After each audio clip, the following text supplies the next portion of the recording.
Oiê, tudo bem? Muito que boa noite. Uma noite extremamente especial para mim, para as pessoas que estão aqui diariamente me seguindo.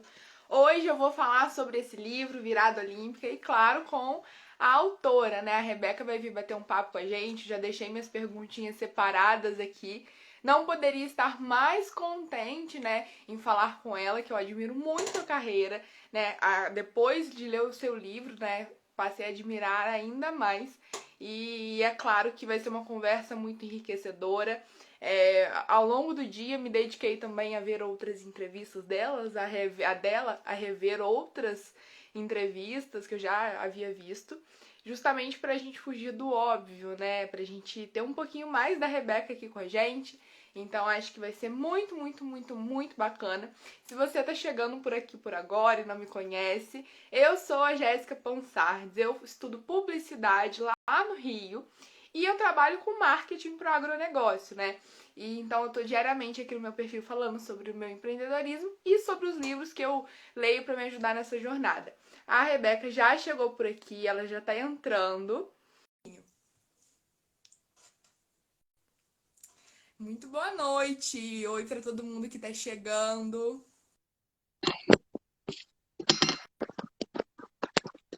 Oi,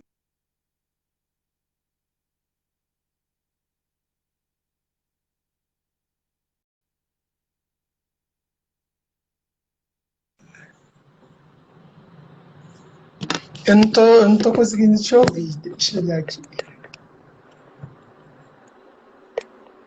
Deixa eu ver aqui, peraí.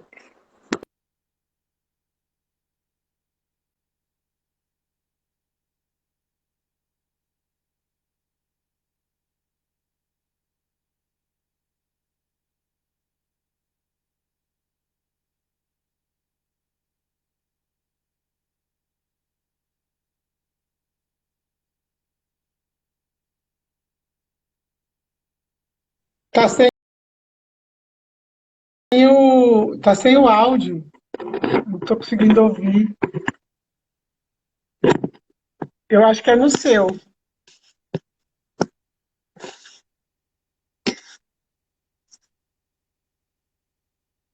Será? Eu acho que é no seu. Não é no seu? Eu não tô te ouvindo. Deixa eu entrar de novo.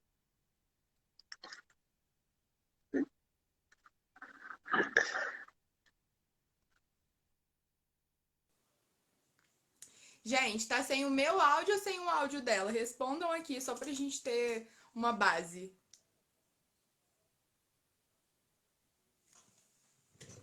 Então eu vou fazer assim, eu vou fechar essa live e vou abrir de novo, tá bom?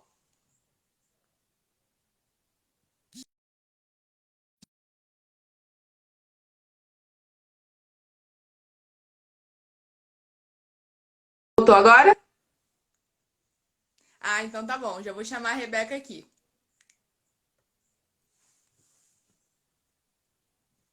Já chamei, agora tá tudo certinho. Oi, Jéssica. Agora foi. Agora tá me ouvindo? Agora eu tô te ouvindo. Ah, que bom! Olha, queria primeiramente agradecer, obviamente, né, me controlar com o meu lado de fã, focar aqui na nossa conversa, mas muito, muito obrigada por ter aceitado, assim, de pronto vir conversar. Eu já acompanhava a sua carreira, né? Obviamente, um pouco depois, quando você já tinha saído, já tinha retornado, e ler o seu livro, né, no começo desse ano, me ajudou muito, de fato pela fase que eu tava, por tudo que você passou aqui. Então, queria te agradecer e te dar boas-vindas. Eu que agradeço. Esse carinho que a gente tem dos fãs é muito importante para a gente esse retorno. E eu acho que é o mínimo que a gente pode estar fazendo por vocês. Afinal de contas, a gente só consegue escrever as nossas histórias graças a vocês. Ah, com certeza. E bom, pra gente já começar, fala um pouquinho para quem acha difícil, mas para quem não te conhece, quem é a Rebeca hoje, né? Bem, hoje a Rebeca é uma mãe, né? Eu tenho um filho que mudou completamente a minha vida. Hoje a Rebeca é uma mulher mais madura, né? uma pessoa muito mais forte do que até mesmo quando era atleta. E é uma pessoa que hoje está trabalhando para querer tentar mudar a realidade de várias pessoas. Sim, sim. E bom, eu me dediquei aí boa parte do meu dia para ver outras entrevistas, porque assim que você aceitou o convite, eu logo pensei que eu queria muito fugir do óbvio, né? Não ficar fazendo as mesmas perguntas, conhecer também um outro lado seu. Então, fiz a minha coisa preferida, que é rever as citações que eu coloquei aqui. Eu marquei no seu livro, ele tá todo rabiscado. Então, fiz algumas anotações de algumas coisas que você falou. E aí, conforme eu for lendo as citações, eu vou te fazendo as perguntas e a gente vai conversando, pode ser? Claro, eu quero aproveitar também e agradecer aí quem está assistindo a gente. Quem quiser, e quem tiver alguma pergunta também, né, Jéssica? Pode Sim, ficar. com certeza. Pode ficar à vontade que ela responde aqui também e a gente vai conversando. Bom, a primeira parte é uma citação que você fala. Se eu pensava em desistir o tempo todo. E eu selecionei ela principalmente porque hoje em dia, particularmente, a gente percebe que tem muito uma positividade elevada de eu nunca quis desistir, nunca foi extremamente difícil. E eu sempre tive essa questão de não, tem hora que é realmente muito complicado, a barra pesa e dá vontade de desistir, embora a gente continue. E ler isso no seu livro foi muito bacana por isso. Então, eu queria que você falasse como que você chegou a essa clareza de realmente tem hora que os treinos são muito pesados, a pressão da mídia, a obsessão em continuar ganhando, de vez em quando pesa um pouco mais. Como que você chegou a. Não, realmente às vezes dá vontade de desistir. Eu acho que sempre, quando a gente fracassa, a gente pensa em desistir, né? O fracasso ele pode vir numa competição, ele pode vir num treino ruim, ele pode vir num término de relacionamentos, né? Então, o atleta, ele diariamente, ele tem que vencer o impossível, né? A gente tem que enfrentar barreiras. E dizer que no final foi fácil, a gente vai estar mentindo, porque nunca é, né? Só tem aquele gosto de quando a gente pensa, eu não quero mais, né? Não vou dar conta. E eu tenho muito orgulho de quando eu tive 10 tentativas para fazer o índice olímpico no período de um ano, e eu só consegui na 10ª tentativa, na última tentativa. E na penúltima tentativa eu estava na minha melhor forma física e na minha melhor forma psicológica, e eu fiquei a 2 centésimos do índice olímpico. E naquele Uhum. momento eu pensei em desistir. Eu falei, não quero mais, não dá, eu não tenho mais psicológico, eu não aguento mais os treinos. E foi um momento muito difícil porque eu passei até a última seletiva um período muito ruim de cabeça, de treino, mas eu consegui superar aquilo ali na última semana e ainda bem que eu não desisti, né? Uhum, com certeza. E assim, a principal questão que você trata no seu livro também é a questão dos exames de doping, de quando realmente aconteceu aquele problema. E uma questão que me chamou a atenção foi, de fato, a sua visão para a parte mais burocrática, né? Você vê que você estava sendo pega ali como um bode expiatório, um exemplo para outros atletas, talvez. Como que é a sua visão hoje em dia? Você realmente continua com, não, realmente quiseram me pegar ali para meio que para Cristo, quiseram me usar como exemplo. Como que você enxerga isso hoje? Na verdade, o que poucas pessoas sabem é que eu fui absolvida, né, em todas as Uhum, instâncias aqui no Brasil. Ficou provado que a minha urina foi trocada, né, dentro do laboratório. Ficou provado que realmente teve uma questão ali de querer me prejudicar. Até porque eu sempre fui uma das atletas mais testadas do mundo. uhum, Então, a gente viveu um momento ali de uma guerra de instituições mais fortes, né, que erraram, uhum, né, e que eu queria que elas pagassem pelo erro delas. Mas, infelizmente, nessa guerra, o lado mais fraco sempre é o do atleta. uhum, E eu paguei, vamos dizer assim, por essa guerra com a minha própria carreira, né? Mas eu acho que as coisas foram aparecendo com o tempo, né? As pessoas que fizeram comigo é, foram pegas. E então, assim, eu não desejo mal, nunca desejei mal, mas eu sempre acreditei na justiça. Isso é fato. Uhum. E assim, quando você retornou também depois dos longos anos que você ficou fora, tinha ali também uma obsessão de agora eu vou ganhar e eu vou mostrar que realmente eu não estou usando nenhuma substância, eu vou mostrar que eu sou boa porque eu sou realmente muito boa, que o meu corpo tem essa estrutura por conta da minha genética e as horas intensas de treino. Tinha essa obsessão de mostrar, de se provar, de certa forma? Na verdade, eu nunca fui atleta para provar nada, nada para ninguém, né? Eu Uhum, só queria provar para mim mesma até onde eu poderia chegar. E a obsessão de querer mostrar que eu fui uma grande atleta, eu nunca tive, porque desde os meus 12 anos eu sempre fui uma grande atleta. Então, eu não precisava mais provar para as pessoas. Eu tive uma carreira linda, eu tive uma carreira maravilhosa. Eu fui medalhista pan-americana com 14 anos só. Eu fui seleção brasileira com 13 anos. Então, eu não fui uma atleta que surgiu do nada, né? Eu fui uma atleta que sempre teve grandes resultados. Então, na verdade, eu posso dizer que quando eu era atleta, eu era até muito mais mesquinha, muito mais egoísta do que depois de tudo que eu passei.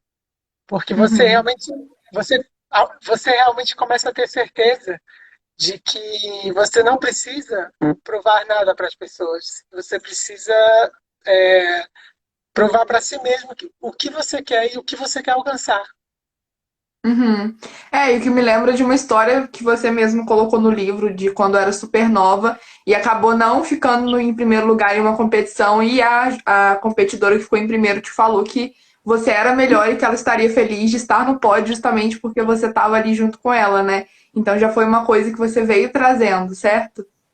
Isso porque foi a primeira vez que eu tinha perdido, né, para uma atleta da minha categoria. Foi nessa competição.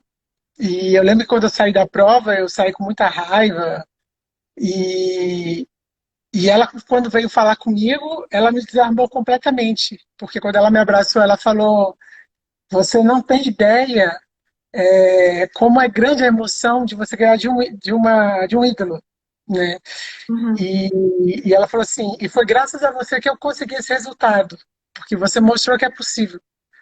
Então, uhum, naquele momento, eu vi que realmente a questão do ganhar não era o mais importante. uhum. É, né? E ao longo do livro você fala que em vários momentos que eram mais difíceis, você sempre falava com a sua mãe, com a sua família, que você estava bem, que você estava vivendo o processo e que ganhar de fato não era o mais importante, mas sim o que você estava aprendendo, construindo, absorvendo com tudo que você estava vivendo, né? Sim, é o que eu sempre falo, a medalha, o pódio, ele é uma consequência daquele caminho que foi traçado até ali. E o que fica são realmente as histórias daquele caminho traçado, né? Porque se você pergunta para mim, como é que foi ganhar uma medalha no Mundial? Eu falo, foi fácil.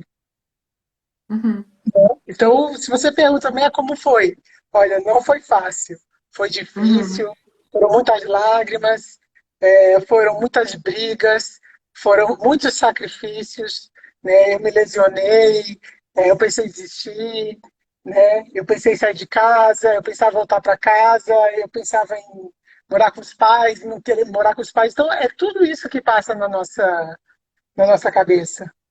uhum. É, né? E é um caminho que de fato as pessoas não observam, né?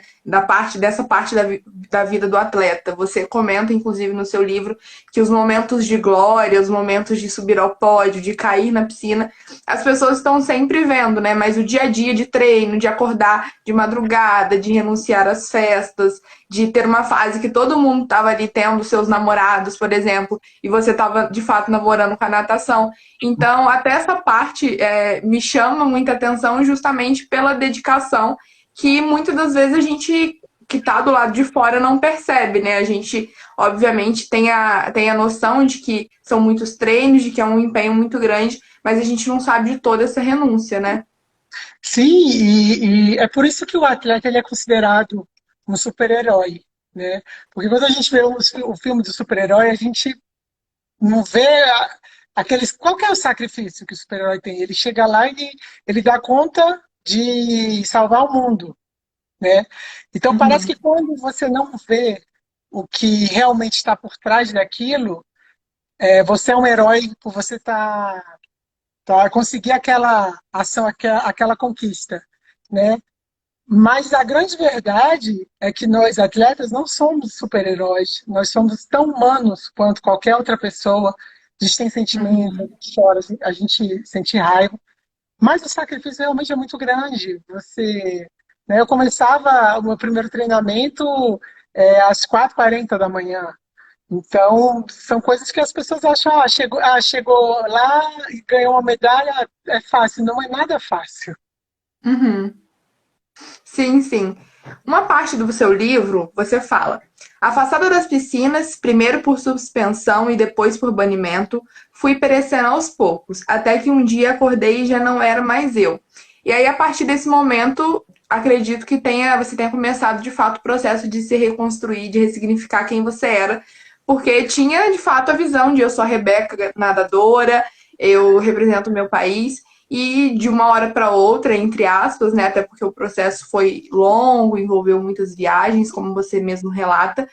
De uma hora para outra, para quem está de fora, você teve que começar a se reconstruir. Tinha a pressão da mídia, que você também conta no livro, o impacto das pessoas na rua, de fato acreditando no que estava sendo colocado ali.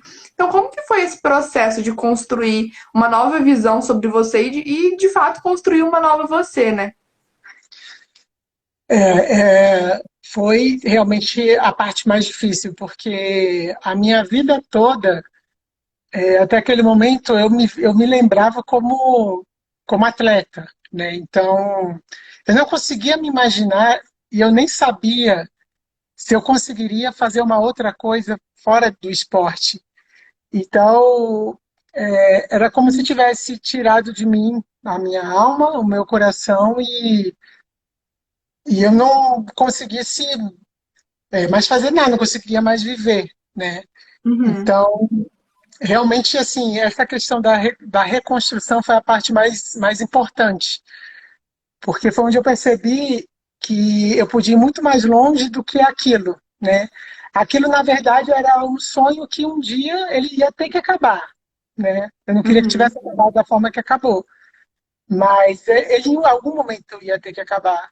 E em algum momento eu ia ter que aprender a passar por aquilo, aprender a ter novos desafios, a conquistar novos caminhos, ter novos objetivos. Então, Uhum. essa parte da reconstrução foi onde realmente eu me fortaleci, eu fechei as minhas feridas, né, eu cicatrizei, e foi quando eu resolvi seguir de frente, afinal de contas, a vida é assim, a gente se derrubou a gente tem que levantar, a gente está aqui para isso. Uhum. E nesse processo de reconstrução, quem foram as pessoas que estavam ali de fato apoiando e não só ali, fingindo uma falsa amizade, fingindo que realmente entendiam a situação? Tiveram as pessoas ali ao seu lado, obviamente, que entendiam, que percebiam, até mesmo quando você não falava, né? A sua irmã fala muito sobre isso, que você parecia realmente uma fortaleza, mas que ela percebia que você não estava bem, por exemplo. Então, como você identificou quais eram as pessoas certas para te ajudar e quem eram elas? Essa questão da amizade, eu sempre soube escolher muito bem quem realmente era meus verdadeiros amigos e quem realmente estava querendo ser amiga da atleta, né? E Uhum, a minha família foi uma parte assim, foi a minha base toda para isso, né? Meus pais, as minhas irmãs, né? Eu tive amigos assim que realmente até hoje a gente se fala, até hoje eu sou muito grato a eles, né? Ao Carlinhos que hoje é padrinho do meu filho, que foi uma pessoa que ficou comigo desde o momento em que ele soube da acusação de doping. Né? Eu tive a minha madrinha Bel, que durante a depressão ela ficou todos os dias ali comigo, buscando, me levando. para academia, para médico, estava sempre ali do lado, né? Eu tive a Paulinha, que também foi uma grande atleta de Kung Fu, eu tive a Lana, que é uma grande atleta de futevôlei, e então, assim, eu tive pessoas, eu tive anjos, né? Porque nessas horas a gente vê realmente que existem anjos que estão aqui como seres humanos. E eu tive, graças a Deus, grandes anjos no meu caminho durante esse período. E até hoje eu sou Uhum. muito grata mesmo.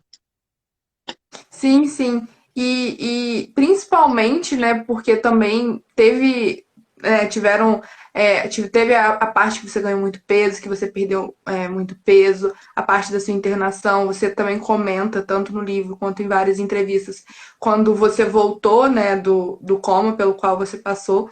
Então, você ter tido essas pessoas foi de fato muito importante. E agora, falando sobre a parte da sua volta do coma e tudo mais, um momento ainda mais delicado, que você fala que você sentiu muita raiva, né? Quando você voltou e você queria resolver as coisas. E eu queria saber, você sentiu raiva de você pelo que você fez? Você sentiu raiva do mundo pelo que tinha acontecido? Essa raiva foi direcionada a quem? E como que você realmente pegou esse sentimento ruim e transformou em algo bom, né? Que é reconstruir a sua saúde, a sua vida, o seu corpo.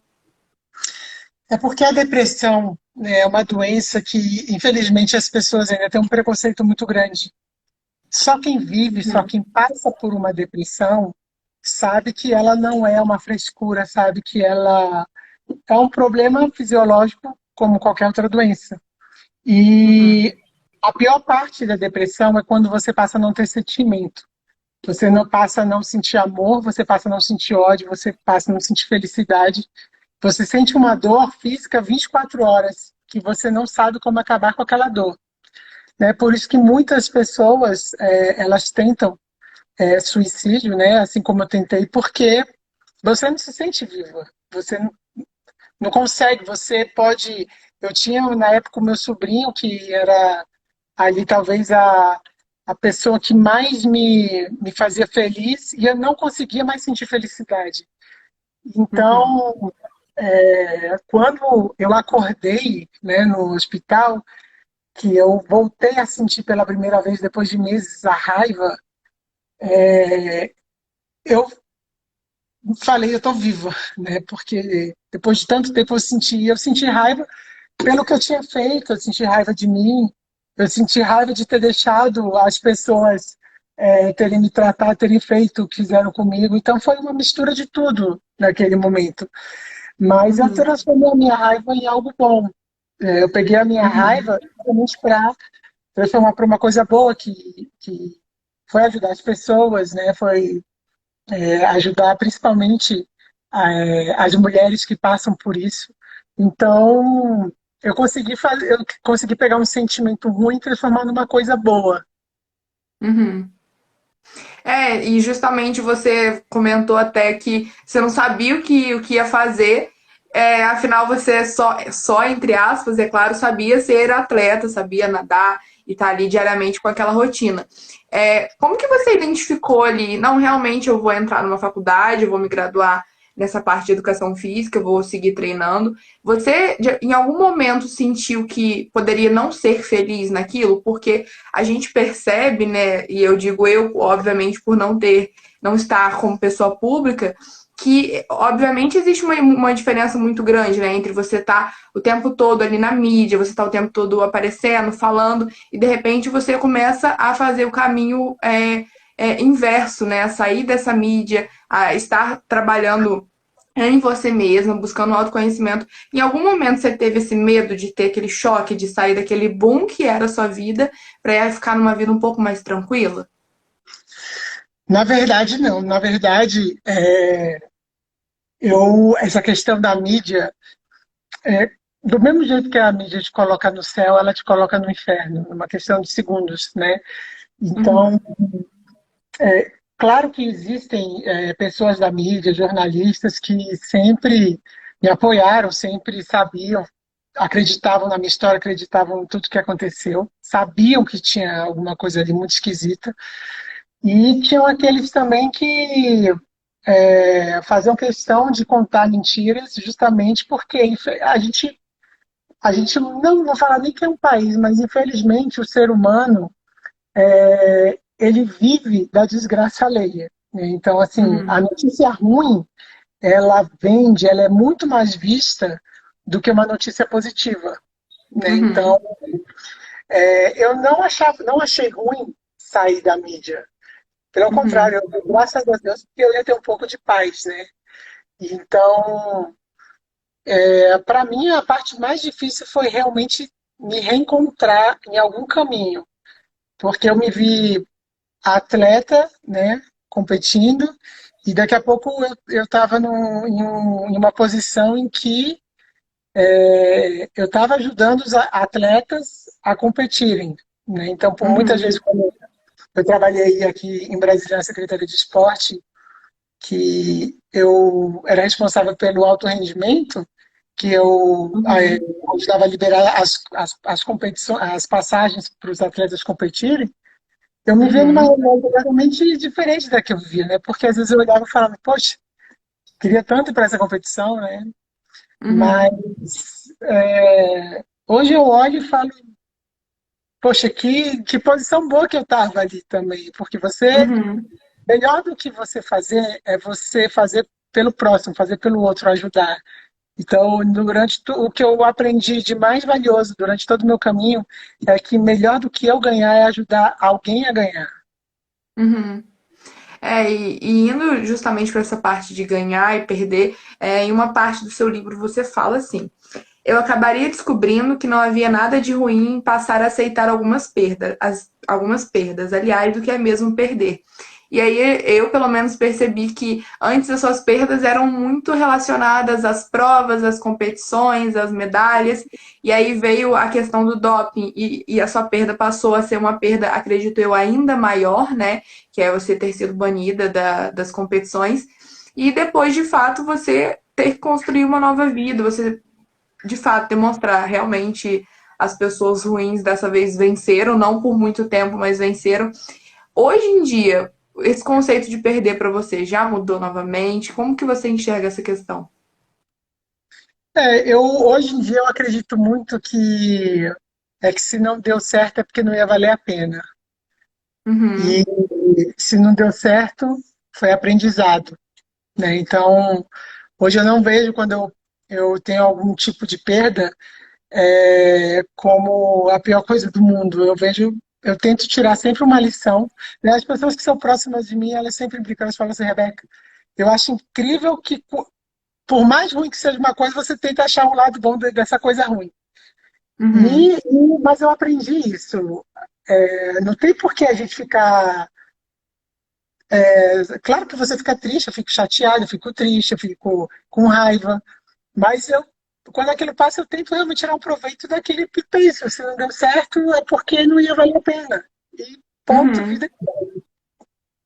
Até porque em nada adiantaria, até mesmo com relação ao banimento, você ficar se remoendo e deixar a sua vida parada naquele ponto, né? De alguma forma, você precisaria buscar um novo caminho, nem que de fato fosse com uma profissão ou de fato no esporte, né? Como você continuou aí por muitos e muitos anos. Assim, o esporte ainda é muito presente na nossa vida hoje de forma profissional. Não, hoje não. Hoje o esporte ele só é presente na minha vida quando eu tenho algum tempo de conseguir fazer alguma atividade. Uhum, Mas é uhum, claro que aquela, aquela coisa da competição, de você competir, ainda é muito forte, né? Eu não posso uhum, em uma aula em que você tem que disputar alguma coisa, porque eu vou querer dar o máximo ali para estar entre os melhores. Então, uhum, hoje assim, eu tenho uma outra vida. Eu falo que aquela Rebeca, aquela atleta, da mesma forma que tiraram aquele sonho de mim, né? Eles mataram aquela Rebeca. Aquela Rebeca não existe mais. Hoje é uma uhum. outra Rebeca, uma outra pessoa, né? Então, eu tento só realmente assim de pegar as coisas boas do que realmente eu vivi na natação, né?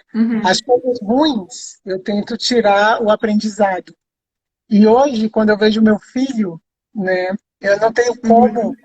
falar que eu me arrependo de alguma coisa ou eu faria alguma coisa diferente, né? Porque hoje ele é o maior amor da minha vida. Ele realmente preencheu aquele vazio que eu achava que eu nunca ia conseguir preencher.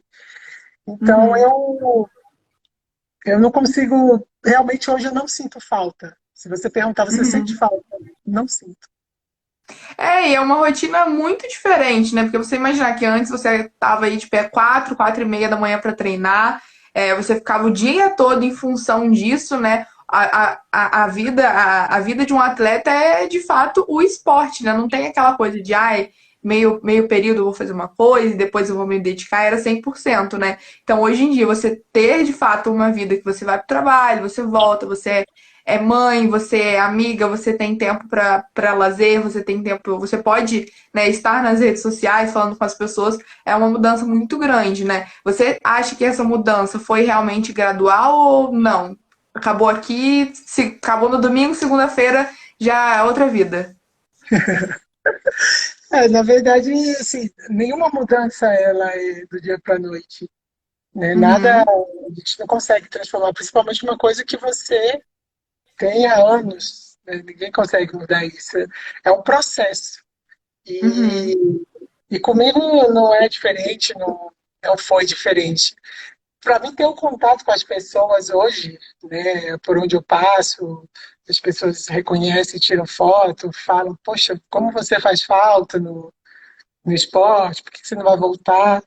Para mim, assim, esse contato é muito mais gratificante do que qualquer medalha, do que qualquer competição que eu participei. E uhum, então, assim, eu não tenho realmente assim, o que reclamar. Claro, o que fizeram comigo foi uma tremenda injustiça, foi. Eu vivi tudo.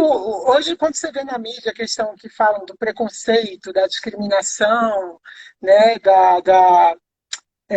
de calúnia, de fake news, eu falo, meu Deus do céu, mas eu fiz tudo isso, assim, num único uhum, período, com pouca idade, e, putz, não tinha ninguém para me defender ali, né? E você vê hoje em dia, você fala, caramba, hoje qualquer pessoa que faz qualquer coisa é aquele escândalo. Então, uhum. hoje o que eu quero realmente é dar voz para essas pessoas que não conseguem ter voz. E para mim é muito, muito mais gratificante. Você mostra, deixa muito evidente que ao longo da sua carreira você sempre acreditou muito em você, no seu potencial. Com a relação à questão do doping em si, em algum momento você chegou a duvidar de você mesmo? Porque eu sei que muita gente se te perguntou antes de você de fato ser absolvida, você realmente não se dopou, você realmente não tá mentindo, e obviamente você sempre falando exatamente a mesma coisa. Em algum momento você chegou a pensar assim, será que em algum momento eu não errei? Ou você sempre esteve extremamente convicta de que estavam errando com você, estavam te colocando dentro de uma situação ruim? Eu nunca tive dúvida em relação a isso, até porque, foi como eu disse, eu não fui uma atleta que eu surgi da noite para o dia, né? Eu fui uma atleta Uhum, que sempre deu resultados, eu sempre fui uma atleta muito testada nas competições, No próprio Pan-Americano, né, que foi quando me acusaram de doping, eu fiz 5 controles de doping na competição. E o uhum, único que deu problema foi um que foi para o Canadá, onde eu estava com o processo em cima do laboratório. Então, é uma coisa assim que realmente não uhum, tem o que se falar.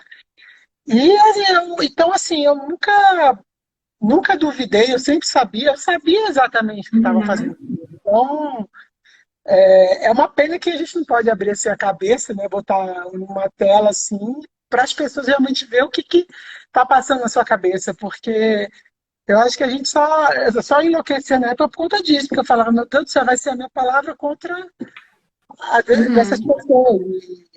Então, uhum, mas eu nunca duvidei da justiça divina. Isso daí sempre uhum. nunca duvidei.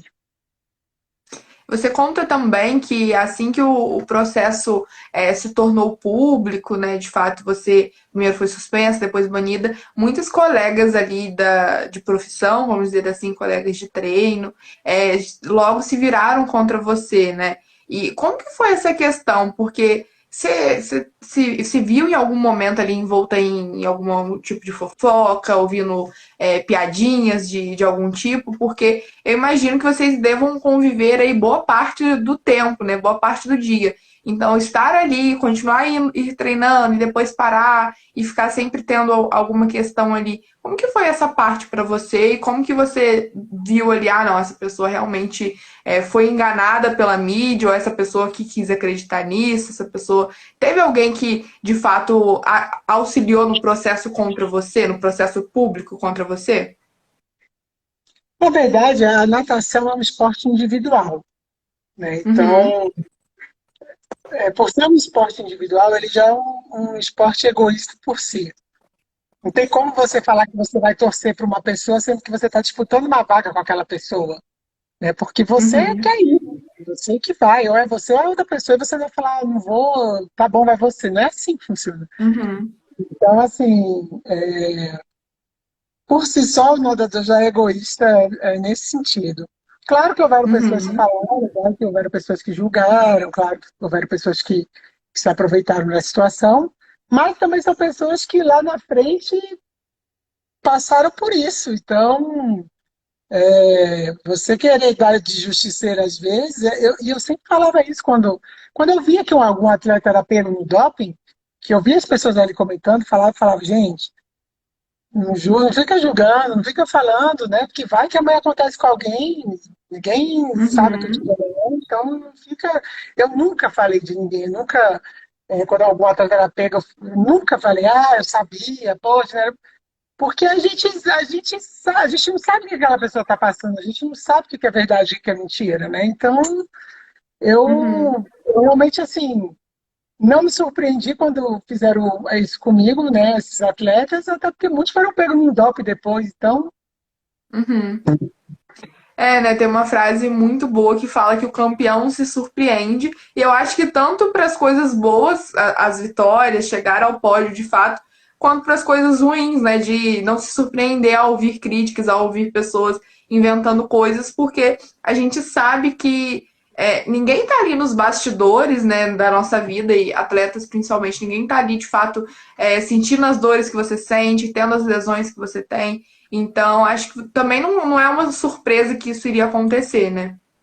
sim, com certeza. É, as minhas dores, né? Os meus sofrimentos, só eu sei o que eu passei. Então, Uhum, é uma coisa muito de cada um, né? uhum, O Cleiton está perguntando como foi a transição para outras tarefas, né?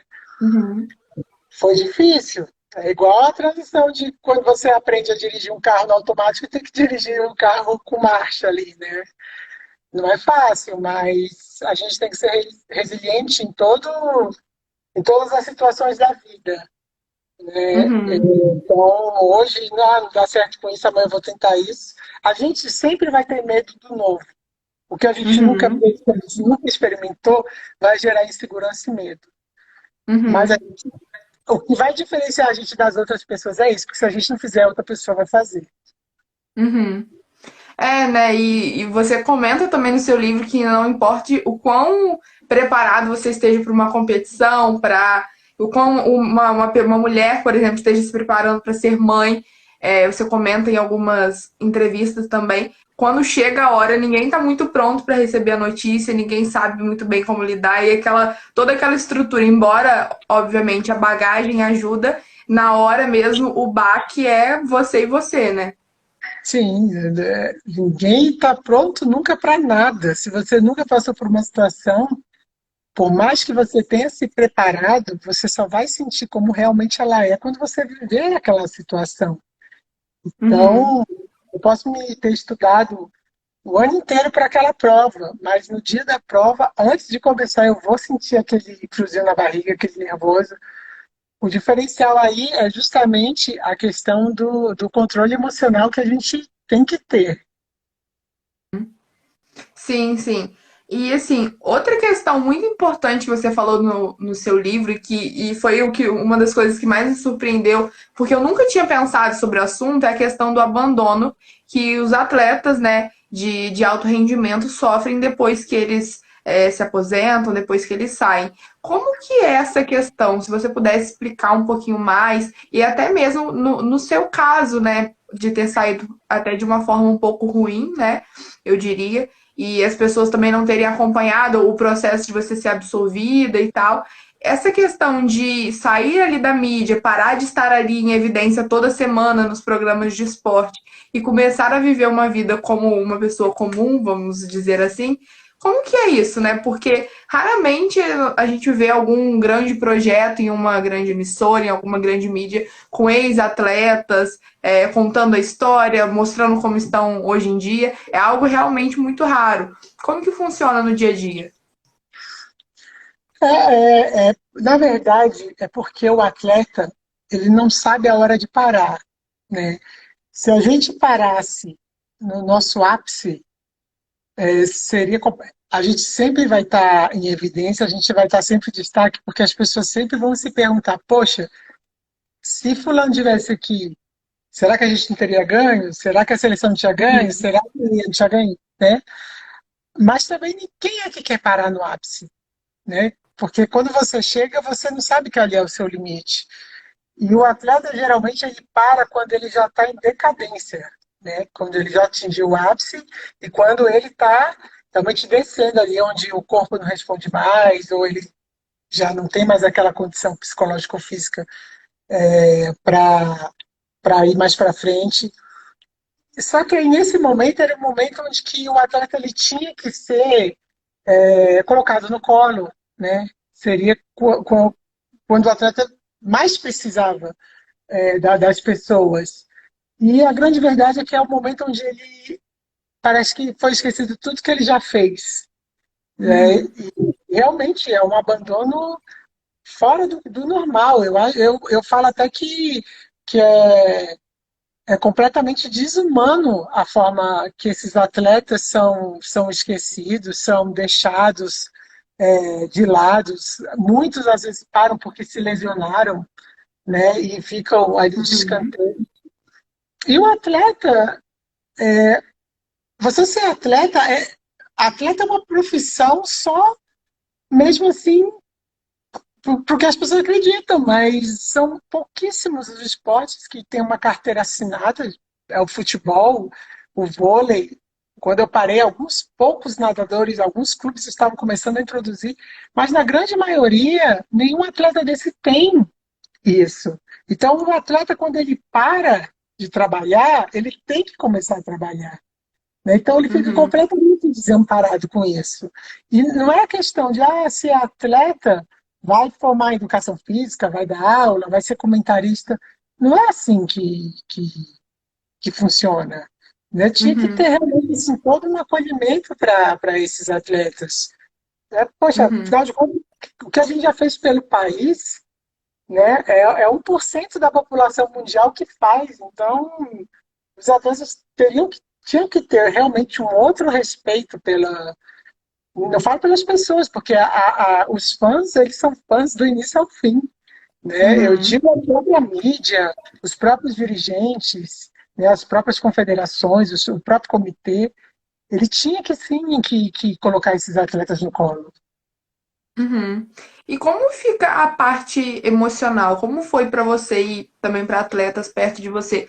Porque vocês estão sempre com muita evidência, muitas pessoas querendo saber dos treinos, querendo saber da vida de vocês, especulando sobre a vida pessoal. E aí chega um momento, e é claro, a alta mudança, né, hormonal também que vocês sofrem.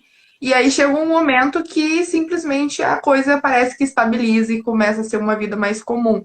Como que fica a parte emocional nesse sentido?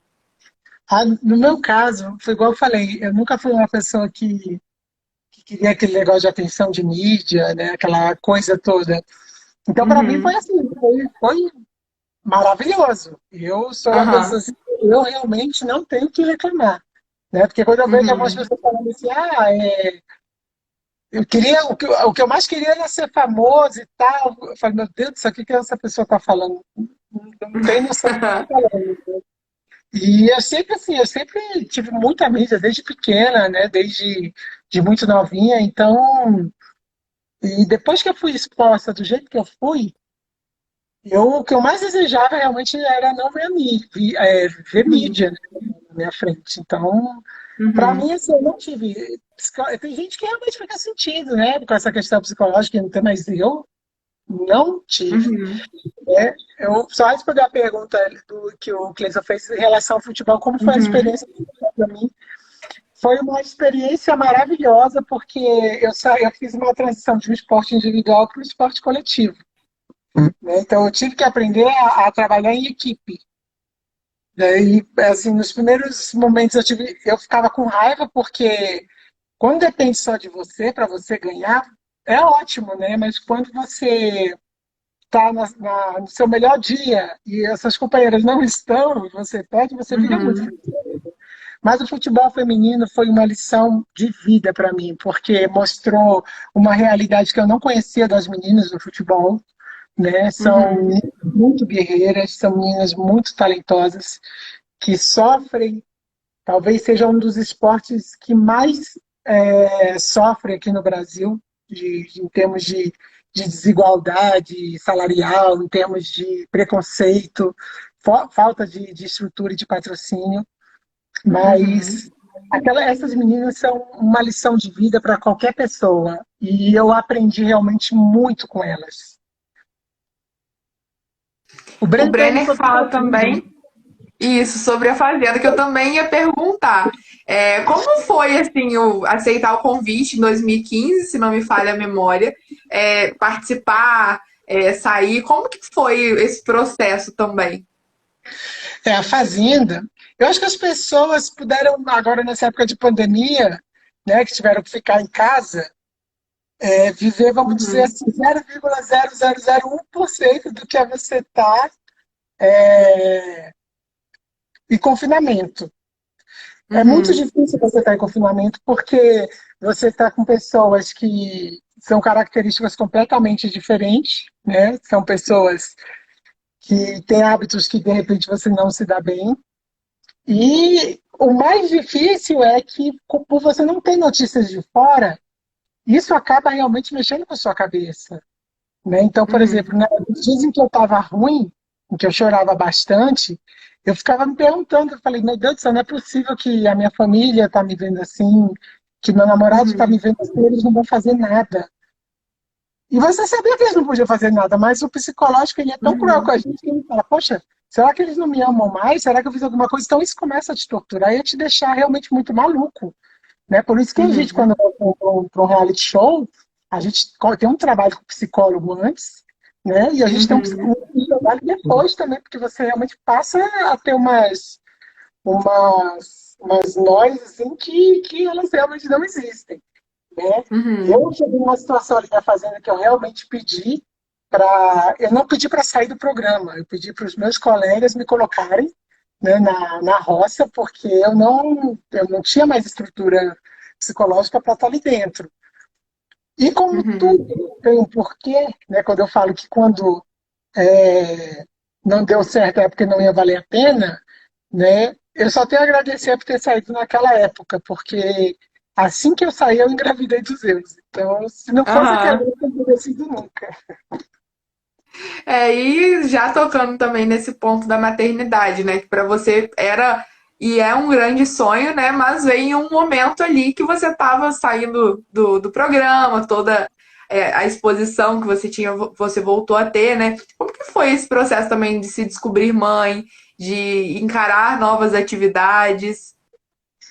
Foi a situação mais assustadora que eu vivi em toda a minha vida, porque eu já tinha decidido que eu não ia ser mãe, né? Uhum, Eu já estava com vários contratos fechados, né? De carnaval, de propaganda, de ensaios. E ter notícia, quando eu soube que eu ia ser mãe, que eu estava grávida, eu tomei um baque muito grande porque eu não esperava aquilo. Né? Eu tinha passado por um uhum, procedimento, uma cirurgia com anestesia geral e eu já estava grávida e não sabia. uhum, Né? Então, foi assim, meu mundo desmoronou. Uhum, E, mas a primeira vez que eu escutei o coração dele, né, no exame quando eu fiz, eu também desabei, porque foi a coisa mais maravilhosa, assim, que eu uhum, então hoje eu sou uma mãe, eu sou uma leoa, como qualquer mãe, né? A uhum, gente hoje parece que você passa a viver para proteger o seu filho, né? A gente passa uhum, a viver por ele, né? Você passa. Hoje eu não consigo me imaginar fazendo o que eu fiz, né? Porque hoje o que eu mais peço a Deus é para eu poder viver muitos anos para poder ver meu filho crescer, se realizar. Então, realmente a maternidade transforma a gente. uhum. E também falando um pouco sobre a sua vida, né, hoje em dia, você também foi para a área da política, né, que já é após o seu livro. Como que foi também esse processo de você entrar na política, já que também, querendo ou não, tem uma exposição, tem ali o contato mesmo com a coisa toda, com aquela burocracia, e também saber se, pelo seu posicionamento político, se você sofre crítica, se você tem algum problema com isso, ou se é tranquilo, é um trabalho como qualquer outro. Na verdade, a política já faz parte do esporte, né? Então, Uhum, a gente, a gente, hoje em dia eu sou apaixonado apaixonado por política.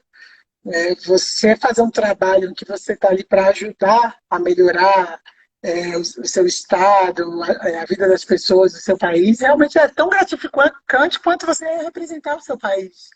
Então, a uhum, política, eu entrei na política em 2010, 2011, e ela faz parte da minha vida até então, né? Hoje eu trabalho ali na Câmara dos Deputados e é uma escola aquilo, é uma escola uhum, tanto para você aprender coisas boas, quanto para você aprender coisas que você nunca vai querer fazer na sua vida se um dia você uhum, querer ser política, né?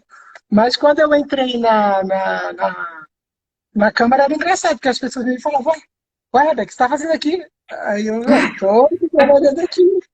Trabalhando, como eu estou trabalhando aqui? Trabalhando. E eu fico muito feliz das pessoas hoje reconhecerem, saber que eu sou uma grande assessora ali, né? Eu sou uma pessoa que eu sou sempre aberta a escutar, a ouvir, a aprender. Eu não tenho medo de perguntar, eu pergunto se eu tenho dúvida. E a política, eu quando olho algumas pessoas assim no meio dela, eu vejo que eu falo assim, meu Deus do céu, aquela pessoa realmente acha que ela é igual um artista, um atleta, um influencer. uhum, Que não é possível, ela está ali representando as pessoas e ela tem um uhum, comportamento de Deus. Então, isso tem um choque de realidade, né? Porque as pessoas até brincam, poxa, nem você que foi medalhista tudo é assim. Eu falei, pois é, não dá para entender. Mas é uma escola, é muito difícil. Eu acho que as pessoas elas têm que ter o pé no chão com muitas coisas. Enquanto o pensamento é individual, você prejudica o todo, né? O pensamento uhum, tem que ser coletivo. É o que eu falo. Os dois lados, né? Tanto a esquerda quanto a direita, tem grandes projetos, né? Às vezes o que uhum, atrapalha é porque o projeto é de um e o projeto é de outro. E a gente uhum, fica triste com isso, porque a gente sabe que na política tem que ter isso, mas, poxa, podia não ter isso, né? uhum. Sim, sim. Perguntaram aqui também, o Cledson, sobre a sua depressão em 2013, a quantidade de peso que você perdeu também. Isso, a minha irmã respondeu ali, 30 quilos. Foi, Isso. eu perdi. Eu, quando estava com depressão, eu tive dois tipos de depressões, né? Eu tive uma depressão que eu engordei muito, eu cheguei a pesar 109, 110 quilos, e eu tive uma depressão que eu emagreci muito, que eu cheguei a pesar 64 quilos, né? E eu perdi, assim, Uhum, esse peso em 3 meses, foi uma coisa, assim, muito, muito rápida mesmo. uhum, Mas, assim, foi uma coisa que aí eu vou falar o lado positivo, porque quando as pessoas me viram magra, falam, nossa, velho, você tá bonita, tá magra, o que que você fez? Eu, poxa, foi depressão, não foi bom não. Mas uhum, depois eu tirei o lado positivo, porque aí eu me vi uma pessoa, assim, as pessoas. me admirando, me achando bonita e eu não consegui mais engordar depois, só quando engravidei. Uhum. E assim, pra gente finalizar, tem uma pergunta que eu sempre faço no final, que é você imaginar uma única coisa sua, que você acredite que você gostaria que todas as pessoas no mundo aprendessem também, né? Então, assim, se você pudesse colocar um único conselho em um livro, que as pessoas leriam isso pro resto da vida, o que que seria? Ah, seria, olhe para o seu próximo, sempre.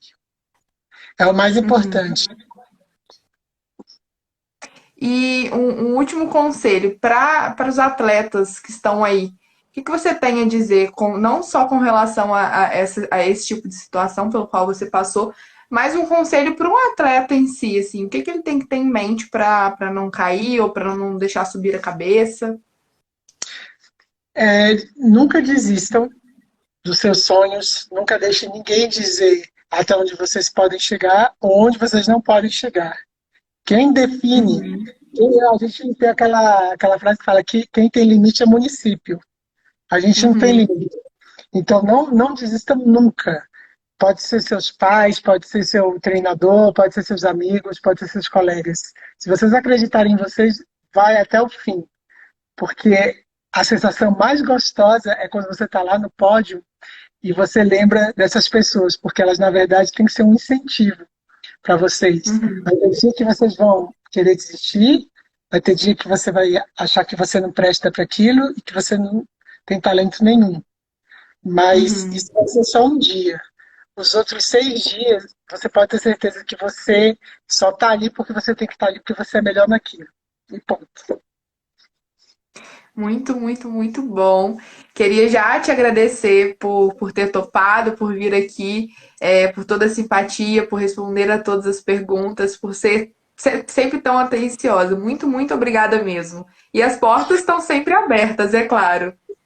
Claro, e a recíproca também é verdadeira. Eu estou aqui aberta. As pessoas sempre perguntam se sou eu que respondo. Sim, sou eu que respondo. Às vezes eu demoro para responder, mas eu faço questão de Uhum, responder para as pessoas. Eu queria mandar um beijo para todas as uhum. pessoas que estão aí assistindo a gente. Vocês são a minha base, vocês são minha inspiração, vocês são as pessoas que eu sei que eu vou poder contar sempre, seja na política, no esporte, no que eu escolher, eu sei que eu vou estar com vocês, vocês vão estar comigo. Ah, então muito obrigada. Obrigada a todo mundo que assistiu. Eu vou deixar a live salva também para quem chegou depois, quer ver o que que a gente falou no início. E é isso, pessoal. Muito obrigada e um beijo. Beijo. Tchau, tchau.